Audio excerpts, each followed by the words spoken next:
You're listening to Systemic Error Podcast.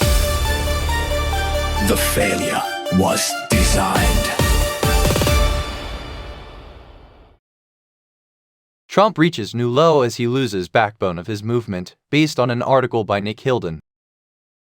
The white voter floor is cracking, but the damage is already done. Approval is not the story. A CNN poll showing Trump at a record low with white voters is not a redemption arc. It is a lagging indicator. The public is registering what has already been imposed, a presidency defined by economic failure, reckless foreign policy, immigration cruelty, and open self-dealing. The source article's main fact is simple enough. Trump's standing is collapsing, even among the demographic that long functioned as the backbone of his coalition. Power, not perception. The relevant question is not whether Trump is in trouble. It is who made the decisions that produced the trouble. The answer is Trump. He owes the bad economy, the disastrous war with Iran, the obsession with vanity projects, the mishandling of the Epstein files, and the brutal immigration crackdowns. These are not weather events. They are choices. The poll is measuring the consequences of the governing style built on personal appetite and institutional abuse. The coalition is not a moral refuge. White voters drifting away from Trump is politically significant,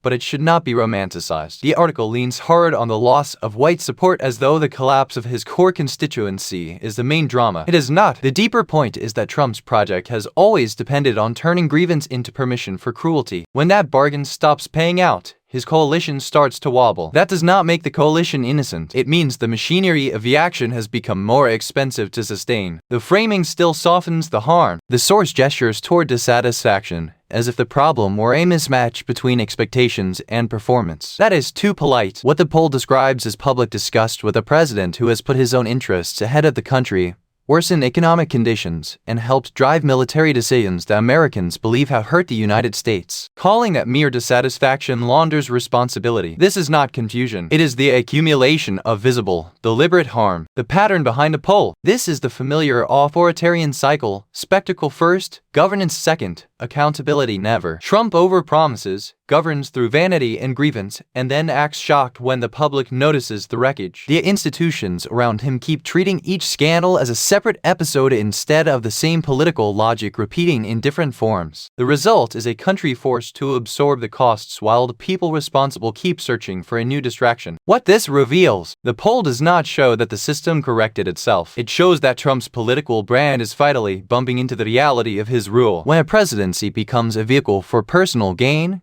cruelty, and incompetence, declining approval is not a solution. It is just evidence that the public has started naming the damage after it has already spread. You've been listening to Systemic Error. Thanks to Alternet for today's article, with the automated voice of Ryan. Thanks for listening.